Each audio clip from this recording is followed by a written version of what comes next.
आप देख रहे हैं हमारा YouTube चैनल दी सच्चा भारत और आज के इस बुलेटिन में आपका स्वागत है। राजधानी जयपुर के जवाहर नगर थाना इलाके में एक ऐसा मामला सामने आया है जहां 3 शातिर बदमाशों ने खुद को एसीबी अधिकारी बताकर लूट की वारदात को अंजाम दिया है। बदमाशों ने पीड़ित परिवार के घर में घुसकर एसीबी अधिकारी बताया और छापेमारी पड़ने की धमकी देकर 23 लाख रुपए लूट कर फरार हो गए। जब घर में विदित शर्मा, दीपक शर्मा के पुत्र Deepak Sharma DSA bank loan का काम करते हैं और उनकी माताजी जो है वो भारती, वो टीचर हैं महावीर स्कूल में। जब विदित अकेला था तो उसके पास 3 व्यक्तियों ने आके घंटी बजाई और विदित के अनुसार उन्होंने जो है एसीबी का कार्ड दिखाया और एसीबी का कार्ड दिखाने के बाद उन्होंने कहा कि हमें आपके घर की तलाशी करनी है और तलाशी के बहाने वो घर में घुसे। घर में घुसने के बाद उन्होंने तलाशी की। तलाशी में वो एक सूटकेस और 98,000 रुपये लेकर उसको एक जो है पेपर पे साइन करवा के कि ये आपका जो है जब्ती है, इस पर साइन कर दें और ये कहकर कि आप एसीबी ऑफिस में आ जाइएगा, वो लोग चले गए। ये सब होने के बाद ही लड़के ने अपने पिताजी को फ़ोन किया। उसने कोशिश की थी पहले फ़ोन करने की, लेकिन जो आरोपी थे उन्होंने उसको फ़ोन करने से मना किया और फ़ोन अपने पास रख लिया और जाते हुए उसका फ़ोन वापस कर दिया। ये वापस आने के बाद जब इसने फ़ोन किया अपने पिताजी को, इसके पिताजी घर पर आए। घर पर आने के बाद पिताजी के साथ विदित और उनके पिताजी दीपक शर्मा जी दोनों एसीबी ऑफिस में गए। उन्होंने पता किया।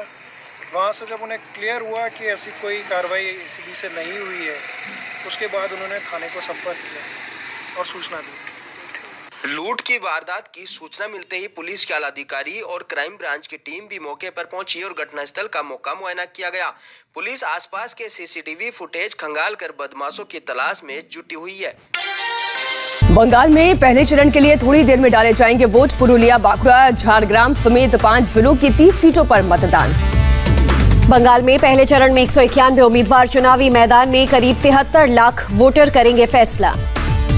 पहले चरण में जिन 30 सीटों पर मतदान है उनमें कई दिग्गजों की किस्मत आज ईवीएम में कैद हो जाएगी। खड़गपुर विधानसभा में दिनेन रॉय और बीजेपी के तपन भुइयां के बीच कड़ा मुकाबला। खेजूरी सीट पर टीएमसी के पार्थो प्रीतम दास और बीजेपी के शांतनु प्रमाणिक और सीपीएम के हिमांशु दास मैदान में। मेदिनीपुर सीट पर टीएमसी ने एक्टर जून मालिया को उतारा है। उनका मुकाबला बीजेपी के सुमित कुमार दास से है। बंगाल में पहले चरण में जिन सीटों पर वोटिंग हो रही है उनमें से अधिकतर सीटें एक समय नक्सल प्रभावित रहे जंगल महल इलाके की, लिहाजा सुरक्षा के खास इंतजाम किए गए।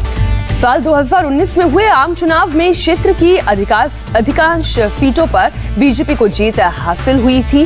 चुनाव में कोविड प्रोटोकॉल का पालन करना अनिवार्य। पहले चरण में शुभेंदु अधिकारी के गढ़ में भी चुनाव हो रहा है। पुरुलिया की 9, बांकुड़ा की 4, झारग्राम की 4, पश्चिमी मेदिनीपुर की 6 सीटों के अलावा पूर्वी मेदिनीपुर की 7 सीटों पर वोटिंग। पहले चरण में 684 सेंट्रल फोर्स की कंपनियां तैनात रहेंगी। 7,061 पोलिंग बूथ पर मतदान। वोटिंग से पहले बीजेपी नेता अमित मालवीय का बड़ा आरोप। बलरामपुर से टीएमसी कैंडिडेट के पैसे बांटने का वीडियो किया शेयर। बीजेपी उम्मीदवार शुभेंदु अधिकारी ने टीएमसी पर साधा निशाना। टीएमसी को राष्ट्र विरोधी पार्टी बताया। कोलकाता में चुनाव आयोग से मिले टीएमसी नेता डेरेक ओब्रायन और काकोली घोष। वेस्ट मिदनापुर की रैली में मोदी सरकार पर जमकर बरसी ममता बनर्जी। कहा रेल सेल सब बेचा जा रहा है। ममता ने बिना नाम लिए बीजेपी को गुंडा पार्टी बताया। कहा गुंडों को बंगाल में नहीं घुसने देंगे। ममता के बयान को धर्मेंद्र प्रधान ने प्रजातंत्र का अपमान बताया। पूछा क्या बंगाल के लोगों ने गुंडे को पीएम बनाया। बंगाल के बांकुड़ा में टीएमसी के दफ्तर में बम धमाका, 5 घायल, दफ्तर में बम बनाने का आरोप। असम में भी पहले चरण में 47 सीटों के लिए थोड़ी देर में शुरू होगी वोटिंग। सीएम सर्बानंद सोनोवाल समेत 264 उम्मीदवारों की किस्मत का फैसला। करीब 81 लाख वोटर करेंगे सुबह 7 बजे से शाम 6 बजे तक मतदान। असम के सीएम सर्बानंद सोनोवाल आज करेंगे मतदान। माजुली सीट से कांग्रेस के राजीव लोचन से है मुकाबला। असम सरकार में मंत्री रंजीत दत्ता बेहाली सीट से उम्मीदवार हैं, जिनका मुकाबला सीपीआईएम के विवेक दास से है।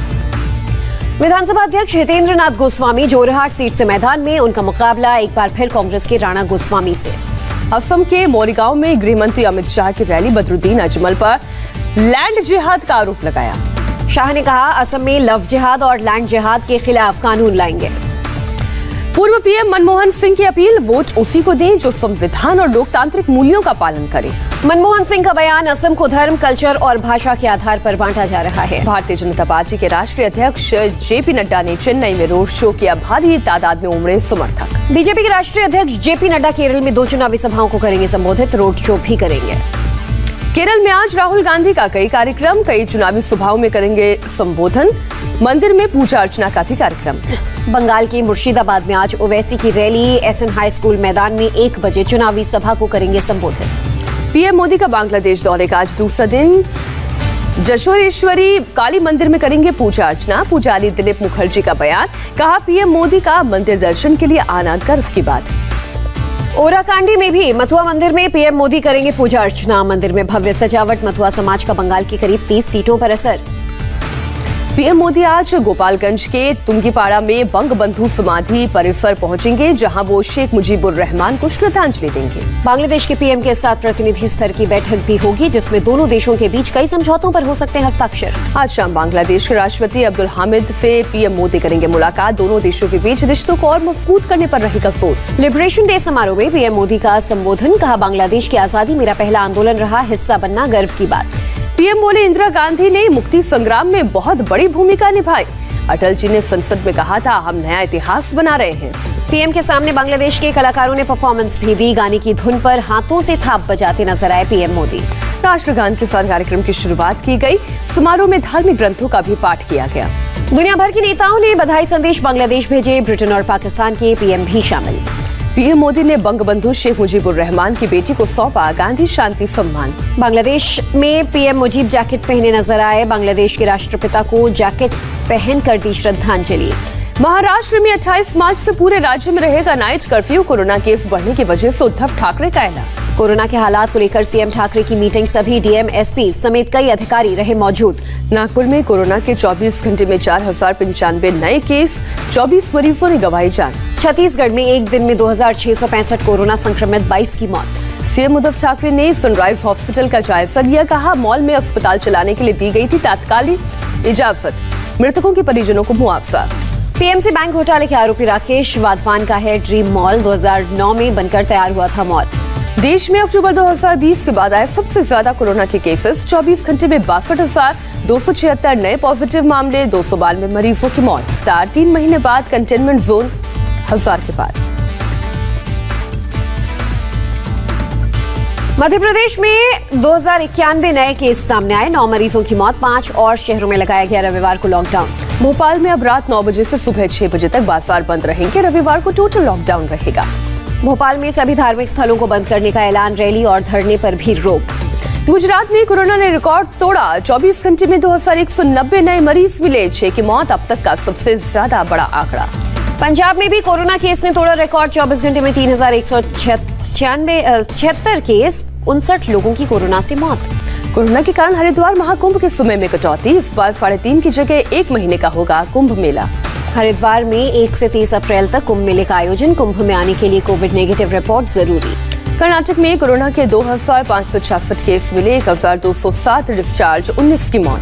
तेलंगाना सरकार नहीं लगाएगी लॉकडाउन, कोविड को लेकर सख्ती बढ़ाई जाएगी। ब्राजील में एक दिन में 1 लाख से ज्यादा रिकॉर्ड केसेस सामने आए, कोरोना से हिली बोल्सोनारो सरकार। पोलैंड में करीब 36,000 नए मरीज मिलने से हड़कंप, 450 लोगों की मौत। मेक्सिको में मौत का आंकड़ा 2 लाख के पार, अमेरिका ब्राजील के बाद सबसे ज्यादा मौत। फाइजर ने 12 साल से कम उम्र के बच्चों पर वैक्सीन का ट्रायल शुरू किया, मिल सकती है जल्द खुशखबरी। ट्रांसफर पोस्टिंग रैकेट से जुड़ा है मामला, दस्तावेज लीक करने के खिलाफ एफआईआर, अज्ञात शख्स के खिलाफ साइबर सेल में दर्ज किया गया केस। फोन टैपिंग मामले पर फडणवीस का बड़ा आरोप, कहा सीक्रेट रिपोर्ट मंत्री नवाब मलिक ने लीक की। देवेंद्र फडणवीस ने कहा अधिकारियों के ट्रांसफर न होने की दलील गलत है, 12 अधिकारियों की ट्रांसक्रिप्ट भी मौजूद।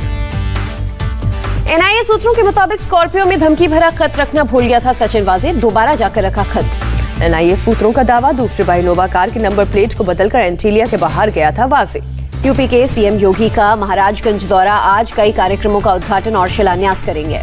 शरद पवार के यूपीए हेड बनाने की बात पर महाराष्ट्र कांग्रेस चीफ नाना पटोले का बयान, कहा सोनिया गांधी सक्षम।